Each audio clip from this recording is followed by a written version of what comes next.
मेरे नबी के गुलामों, ये जो महीना इस वक्त हमारे ऊपर साया फगन है, इस महीने की बड़ी शान है, बड़ा मुकाम है, क्योंकि इस महीने के अंदर जो वलियों के सरदार हैं उनका दिन आता है। आज मैंने अपने मौजू का इंतखाब भी उसी हवाले से किया है। दुआ है मालिक दो जहां से अल्लाह करीम हम सबको हक सच बोलने, सुनने, उस पर अमल करने की तौफीक अता फरमाए।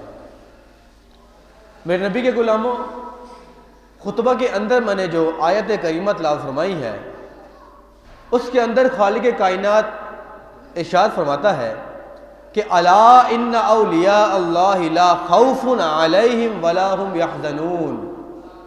रब कदीर शाह फरमाता है, अला, अपने वलियों की शान को बयान करने से पहले रब कदीर हम लोगों को खबरदार कर रहा है कि खबरदार हो जाओ। इसका क्या मतलब है कि वली की शान बयान करने से पहले रब कदीर हम सबको मुतनब्बे कर रहा है, खबरदार कर रहा है। उसकी क्या वजह है? आइए एक मिसाल देकर समझाता हूँ। अगर आप लोगों की तवज्जो होगी तो इंशाअल्लाह इस मिसाल से आपके ईमान में इजाफा होगा। जैसे कि आप देखते हैं कि बिजली के खंभे होते हैं या ट्रांसफार्मर लगा होता है, तो उस ट्रांसफार्मर के पास एक ढांचा सा बना होता है, छोटा सा। उस ढांचे के ऊपर लिखा होता है खबरदार। क्यों लिखा होता है? लिखा होता है जी खबरदार हो जाओ, इसकी तरफ हाथ मत बढ़ाना, इसको छूना मत। क्यों लिखा होता है कि अगर इसकी तरफ हाथ बढ़ाओगे, इस खंभे को छुओगे तो तुम अपनी जान से चले जाओगे। लिखा होता है कि नहीं लिखा होता? ऐसे ही रब्बे कदीर यहां पे खबरदार कर रहा है। खबरदार करने का मतलब क्या है? वहां पर तो अगर हम हाथ को बढ़ाएंगे तो जान से जाएंगे, लेकिन रब्बे कदीर यहां पे इरशाद फरमा रहा है कि यार मेरे वलियों के बारे में तुम कोई बात ना करना, मेरे वलियों के शान के बारे में कभी कोई बकवासात ना करना। जब भी मेरे वलियों की बात करना, उनके बारे में कोई हाथ ना उठाना। अगर यहाँ पे तुम हाथ उठाओगे, उंगली उठाओगे, उनके बारे में कोई बात करोगे, वहां पे हाथ उठाओगे तो जान से जाओगे, लेकिन अगर यहाँ पे तुम हाथ उठाओगे तो अपने ईमान से जाओगे। तभी रब्बे कदीर फरमा दिया, अला, खबरदार हो जाओ, मेरे वलियों के बारे में कोई ऐसी बात ना करना। खबरदार कर दिया रब्बे कदीर ने। यहाँ पे ईमान का तकाजा है। अब जो भी नबी का चाहने वाला होगा, नबी का मानने वाला होगा, वो तो यही कहेगा ना यार कि जान जाती है तो चली जाए, लेकिन ईमान ना जाए, ईमान को बचाएगा वो। तो रब्बे कदीर ने हम लोगों को बतला दिया कि खबरदार हो जाओ। किस काम से? इन्ना औलिया अल्लाह, बेशक अल्लाह के जो वली है ना, ला खौफुन अलैहिम वला हुम यहज़नून, ना उन्हें कोई खौफ होता है ना उन्हें कोई गम होता है।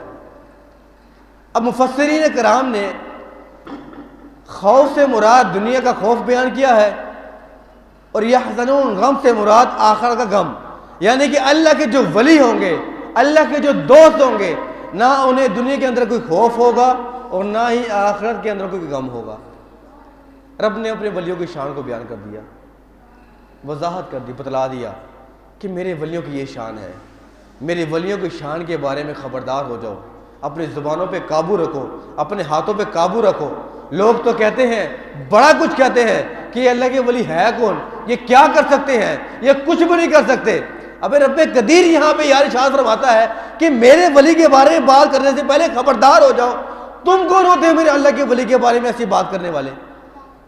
तो आज हज़रत गौसे पाक अल मारूफ 11वीं वाले सरकार, उनके बारे में बात करनी है। मेरे नबी के गुलामों, आपका नाम अब्दुल कादिर, बड़ी प्यारी बातें हैं, ये हमारे जहनों में होनी चाहिए। आपका नाम अब्दुल कादिर, आपकी कुनियत अबू मोहम्मद, और आपका लक़ब बेशुमार अलक़ाबात है। महबूब सुबहानी, कुतुब रुब्बानी, शेख मुहियुद्दीन अब्दुल कादिर जिलानी, ये आपके अलक़ाबात हैं। गौसुस सकलैन भी आपको कहा जाता है, गौसे पाक भी आपको कहा जाता है, गौसे आज़म भी आपको कहा जाता है। बड़े बड़े अलक़ाबात हैं। आपके वालिद मोहतरम सैयदना अबू साले मूसा, जंगी दोस्त, उनका ये नाम था। और आपकी वालदा माजा का नाम उम्मुल खैर फातिमा सानी, ये आपकी वालदा का नाम था। और मेरे गौस पाक जो है हसनी और हुसैनी सैयद हैं। हसनी और हुसैनी, हसनी बाप की तरफ से और हुसैनी माँ की तरफ से, हसनी हुसैनी सैयद मेरे गौस पाक। आपकी जो पैदाइश हुई थी यकम रमज़ान मुबारक 470 हिजरी आपकी पैदाइश का दिन था, जिस दिन आप इस दुनिया के अंदर तशरीफ लेकर आए थे। बड़े बड़े अल्लाह के वली है, गौस है, अब्दाल है, उन्होंने आपके आने से पहले आपकी बशारत दी थी, आपकी आने की खबर दे दी थी कि 5वीं सदी के अंदर एक गौस आ रहा है, एक शेख आ रहा है जिसका नाम अब्दुल कादिर होगा। पहले बतला दिया गया, पहले वजाहत कर दी गई। ये मेरे गौस पाक की शान है। अब मेरे गौस पाक के आने से पहले ज़रा उनके वालिद साहब के बारे में बताते हैं कि अल्लाह करीम ने आपके वालिद मोहतरम को क्या शान अता फरमाई थी, क्या मकाम अता फरमाया था। आपका नाम था अबू साले मूसा जंगी दोस्त। आपको जंगी दोस्त क्यों कहते थे? क्यों कहते थे? उसकी ये वजह है कि एक मरतबा ना आप मस्जिद की तरफ से जा रहे थे, तो उस वक़्त का एक खलीफा वक्त था, उसके जो 2 मुलाजिम थे ना, अपने हाथों में शराब के मटके उठाए हुए जा रहे थे। तो जब अबू साले मूसे ने देखा ना, गौसे पाक के वालिद मोहतरम ने देखा कि यार ये तो हराम काम है, शराब उठा के जा रहे हैं। आपको जलाल आ गया, जलाल में आके उन मटकों को पटक दिया, तोड़ दिया। अब मुलाजिम की तो हिम्मत नहीं हुई कि गौसे पाक के वालिद साहब को ये बात कहें। गए अपने खलीफा वक्त के पास, वक्त के हाकिम के पास गए कि जी अबू साले ने हमारे मटकों को तोड़ दिया। अच्छा, बुला के लाओ जरा उसे, उसने कैसे तोड़ दिया? जब गौसे पाक के वालिद मोहतरम को खलीफा वक्त के सामने पेश किया गया ना, तो उस वक्त खलीफा वक्त बड़े गुस्से में था, बड़े कहर में था, और बड़े कहर में आके कहता है कि अबू साले तेरी हिम्मत कैसी इस मटकों को तोड़ने की, किसके कहने पे तुमने तोड़ा है? अबू साले जो गौसे पाक के वालिद थे वो फरमाते हैं कि मैं मुस्तहकिम हूँ, मुझे मुस्तहकिम बनाया गया है। अच्छा, किसके कहने पे तुम मुस्तहकिम है? किसने तुझे बनाया है? वो बादशाह कह रहे तुझे किसने बनाया है? अब सुनो मेरे गौस पाक के वालिद मोहतरम ने क्या बात कही। अबू साले मूसा फरमाते हैं कि जब बादशाह ने ये बात कही ना कि तुझे किसके कहने पे मुस्तहकिम बनाया है, तो आपने बड़े ही खूबसूरत जवाब दिया। आप फरमाते हैं कि जिसके हुक्म पे तू खलीफा वक्त बना है, उसी के हुक्म में मुस्तहकिम बना गया हूँ, उसी ने मुझे मुस्तहकिम बनाया है। बादशाह बड़ा हैरान होता है कि यार इसने क्या बात कह दी। फिर बादशाह कहता है कि अमर बिल मारूफ नहीं अनिल मुनकर का मतलब ये नहीं है कि आप मटकों को तोड़ दो। आप उसको समझा देते, बतला देते, आपने को तोड़ा क्यों है? गौसे पाक के वालिद फरमाते हैं कि मैं अगर उन मटकों को ना तोड़ता ना, जिसके कहने पे मैं यहाँ पे आया हूँ, जिसके कहने पे मैं यहाँ पे ज़िंदगी गुजार रहा हूँ, अगर मैं उनके कहने के मुताबिक मैं उनको ना तोड़ता, मैं उनको ज़ाया ना करता, ए खलीफा वक्त तुझे गुनाह मिलता। मैंने तुझे गुनाहों से बचाने के लिए उस मटकों को तोड़ दिया। अगर ये मटके तेरे पास आ जाते तो तू गुनाह का शुमार होता, तुझे गुनाह मिलता। तुझे गुनाह से बचाने के लिए मैंने इन मटकों को तोड़ दिया। फिर वो बादशाह कहता है अल्लाह के हुक्म से अगर तू मुस्तहकिम है तो मैं तुझे यहाँ पे दुनिया में तुझे मुस्तहकिम बना देता हूँ। वो कहते हैं नहीं, अल्लाह ने जो मेरी ड्यूटी लगा दी है ना, वो तेरे कहने से नहीं लगनी, वो मेरे रब ने मेरी ड्यूटी लगा दी है। ये मेरे गौसे पाक के वालिद की ये शान है, बड़ी शान है। आपकी वालिदा मोहतरमा भी सैयदा थी, आपके वालिद मोहतरम भी सैयद थे। अब मेरे गौसे पाक की आमद किस तरह हुई कि मेरे गौस पाक की वालिदा और आपके वालिद की मुलाकात किस तरह हुई? ज़रा सुने वो वाक़या, बहुत ही प्यारा वाक़या है, बड़ा ही ईमान अफरोज़ वाक़या है कि मेरे गौसे पाक के वालिद बड़े ही मुत्तकी, परहेज़गार, नेक पारसा थे। एक मरतबा ना आप दरिया के किनारे बैठे हुए थे, बहुत शिद्दत की भूख लग रही थी, बड़ी शिद्दत की भूख लग रही थी। बड़ी प्यारी बात है बेटा, तवज्जो से सुनोगे इंशाल्लाह आपको मज़ा आएगा। बहुत भूख लग रही थी, तो दरिया के किनारे क्या देखते हैं कि एक सेब जो है ना दरिया में तैरता हुआ आ रहा है। अब आप तो बड़े मुत्तकी परहेजगार हैं, है तो किसी और की चीज़ से, किसी और की अमानत है, लेकिन आपको भूख लग रही थी, आपने भूख की हालत में सेब को उठाया और खा लिया। जब सेब को खा लिया ना तो याद आया कि यार ये तो मेरी मलकियत ही नहीं थी, ये तो किसी और की मलकियत है, किसी और के बाग से आ रहा था, मैंने तो उसको बिगाया इजाजत कि ये फल खा लिया है, कहीं ऐसा ना हो कि ये फल जो है क़यामत वाले दिन मेरे लिए पकड़ का सबब बन जाए। इतने मुत्तकी परहेजगार थे, दिल में खौफ पैदा हो गया कि क़यामत के दिन मेरी पकड़ ना हो जाए इस सेब की वजह से। यहाँ पे एक बात करना चाहता हूँ कि आज हम लोग जो हैं कितने लोगों का माल गस्ब करके खा जाते हैं, कितने लोगों के साथ ज्यादती करते हैं, तकलीफ देते हैं, उनके राह में परेशानियां करते हैं।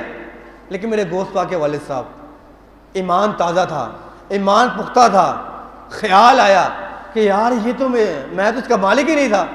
अब जिस तरफ से पानी आ रहा था ना, आप उस तरफ रवाना हो गए। चलते चलते चलते देखा एक बाग की टहनी फल लगे हुए हैं, उस बाग की जो टहनी है उस दरिया के ऊपर गिर रही है, तो आपको यकीन है कामिल हो गया कि ये इसी बाग का सेब है। अब वो उस बाग के मालिक के पास जाते हैं, और उस बाग का जो मालिक था वो भी अल्लाह का बहुत बड़ा वली था, जिसका नाम था हज़रत अब्दुल्ला सोमी रहमतुल्लाह अलैह। बहुत बड़े वली थे वो भी। आपके पास जाते हैं और जाके कहते हैं जी मुझसे एक गलती हो गई है। अच्छा, क्या गलती हुई है? मुझे भूख लग रही थी, एक सेब आपके यहाँ से टूटा, तैरता हुआ आया, मैंने आपकी इजाज़त के बगैर वो सेब खा लिया है, मेरे दिल में खौफ तारी हुआ है, मैं आपसे माफ़ी मांगने आया हूँ, कहीं ऐसा ना हो कि इस सेब के सबब क़यामत वाले दिन मेरी पकड़ हो जाए, मैं माफ़ी मांगने आया हूँ, मुझे माफ़ कर दें।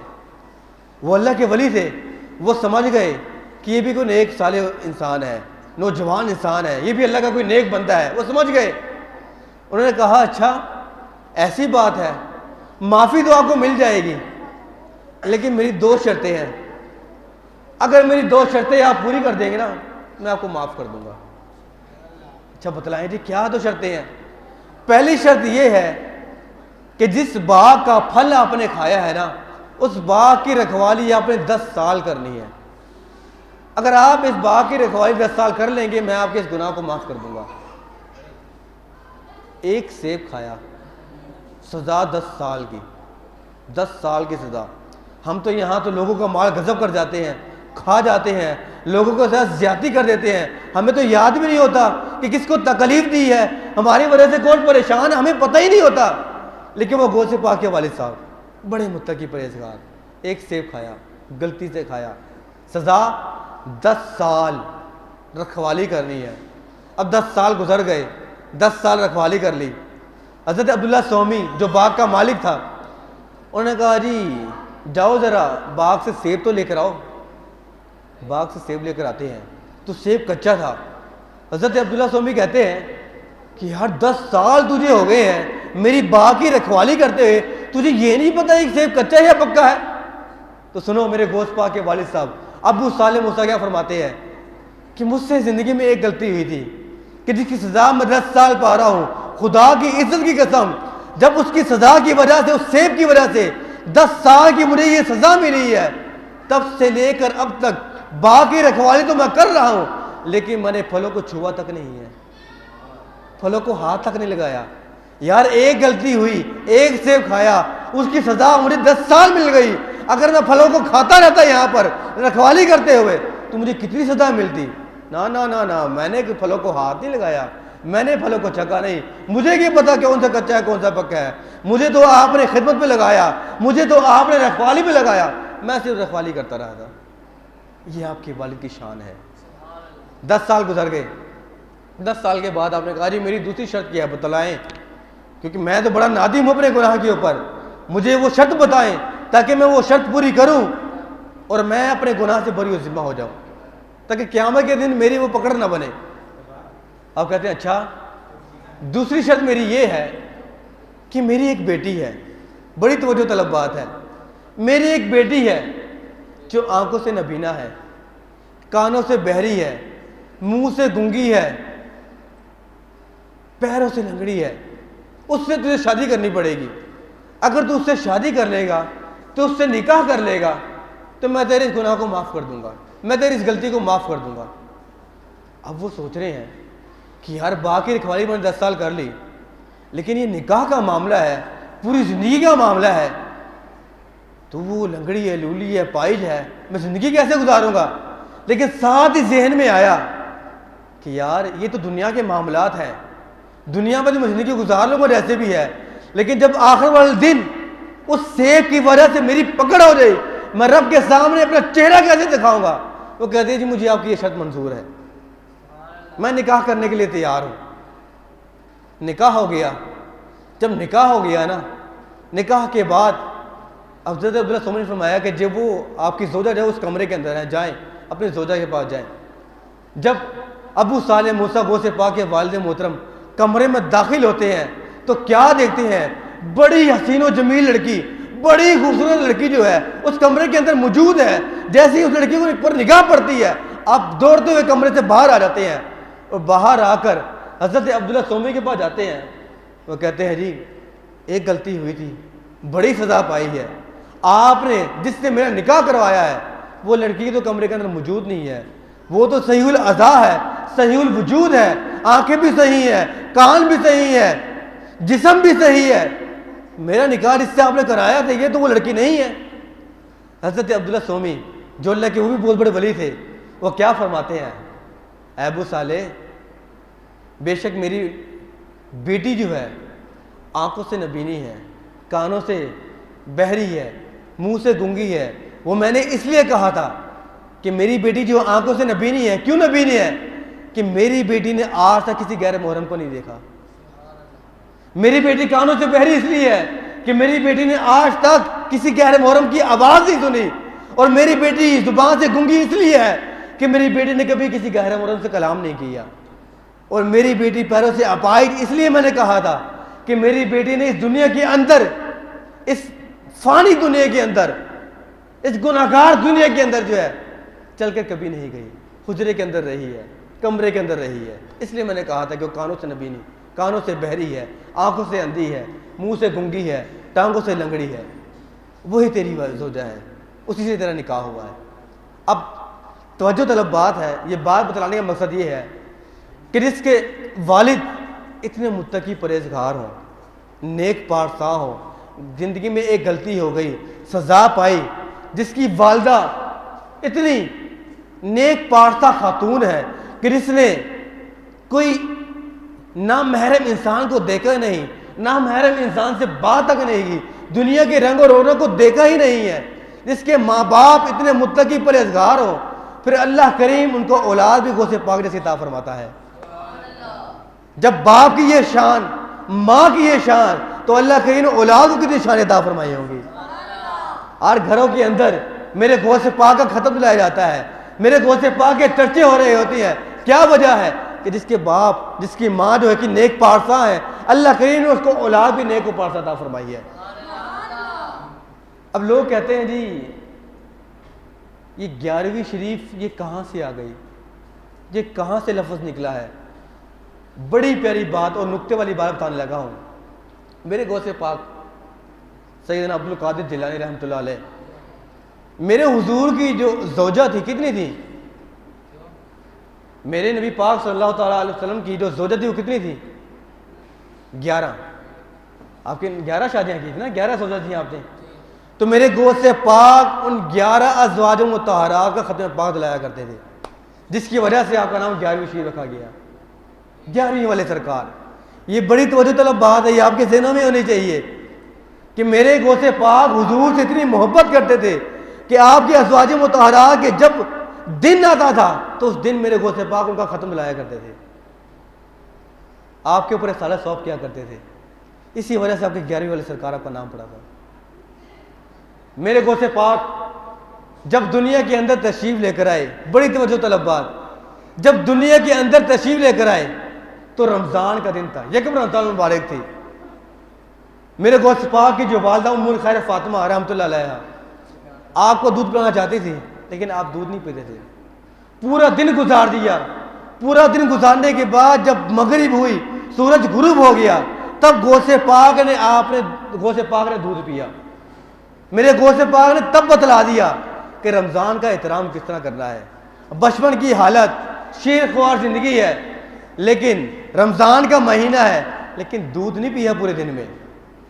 जब गुरूब आफ्ताब हो गया तब दूध पिया। बतलाया क्या? रमज़ान का एहतराम करना है। बचपन की हालत में हम लोगों को बतला दिया कि रमज़ान का एहतराम करना है। एक मरतबा ऐसा भी हुआ कि बादल आए हुए हैं, आसमान पे बादल ही बादल हैं, लेकिन चांद जो है नज़र नहीं आ रहा। रमज़ान का महीना शुरू होने वाला है, चांद नज़र नहीं आ रहा। लोग बड़े हैरान हुए कि बादल आए हुए हैं, कि रमज़ान का पता कैसे चलेगा कि कल रोज़ा है, कल रमज़ान है। तो लोग इस घराने की तरफ आते हैं और इस घराने की तरफ आकर आपकी वालदा से पूछते हैं, ज़रा बतलाएं तो सही कि अब्दुल कादिर ने सुबह से दूध पिया है कि नहीं पिया। पूछने आते हैं। उनकी वालदा ने फरमाया कि मेरे बेटे ने आज सुबह से दूध नहीं पिया। तो वो समझ जाते हैं कि आज से रमज़ान शुरू है, आज से रोज़ा है। ये आपकी किताबों में वाक़या मिलता है, किताबों में तज़किरे मिलते हैं। जवाहिरुल जवाहिर किताब का नाम है, उसके अंदर ये वाक़या मौजूद है कि इस तरह आपने ज़िंदगी गुजरी है, इस तरह आपने ज़िंदगी बसर की है। बचपन के अंदर ही आपने हिफ्ज़ कर लिया, कुरान के हाफिज़ बन गए, तालीमात हासिल की। अब मैदान में फिरते हैं, गैब से आपको आवाज़ आती है, अब्दुल कादिर दीन की तरफ तो निकल, दीन का इल्म हासिल कर। तू ऐसी ज़िंदगी ना गुजार, तुझे दीन को हासिल करने के लिए, दीन को फैलाने के लिए पैदा किया गया है। तो दीन को हासिल कर।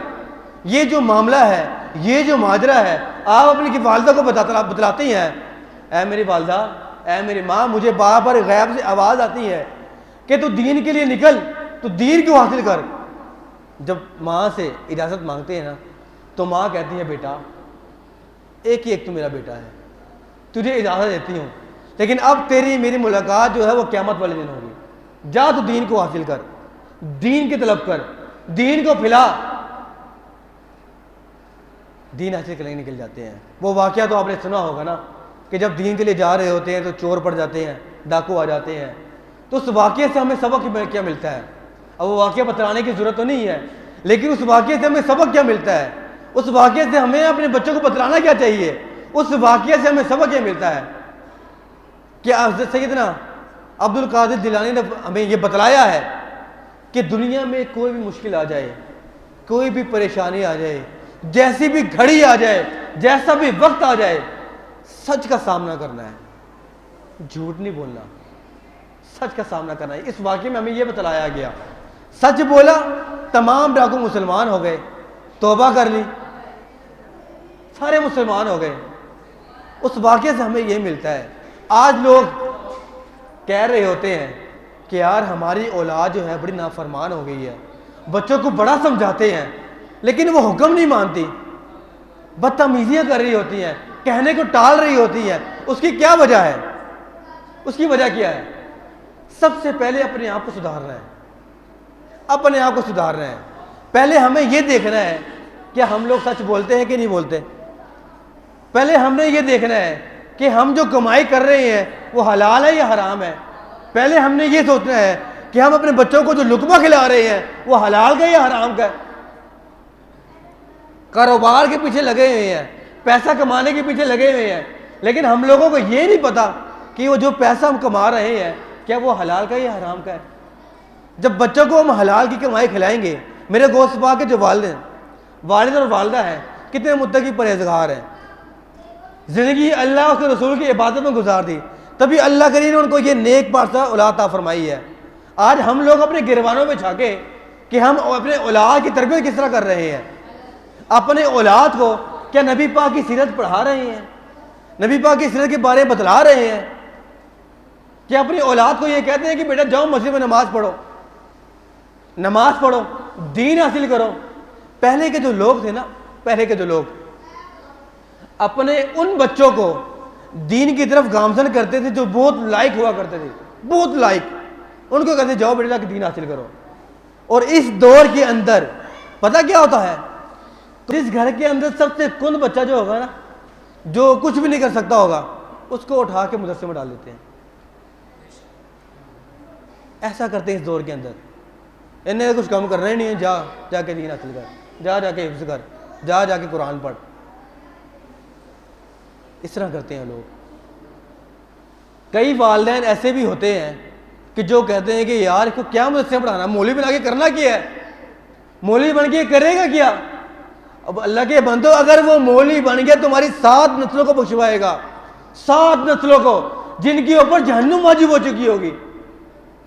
लेकिन वो सोचते ही नहीं है, और यार क्या यार मौलवी क्या बन के करेगा, आलम दीन नहीं बनाते, क्या बनेगा ये आलम दीन बन के। एक आलम दीन अमल हो, अमल करने वाला हो।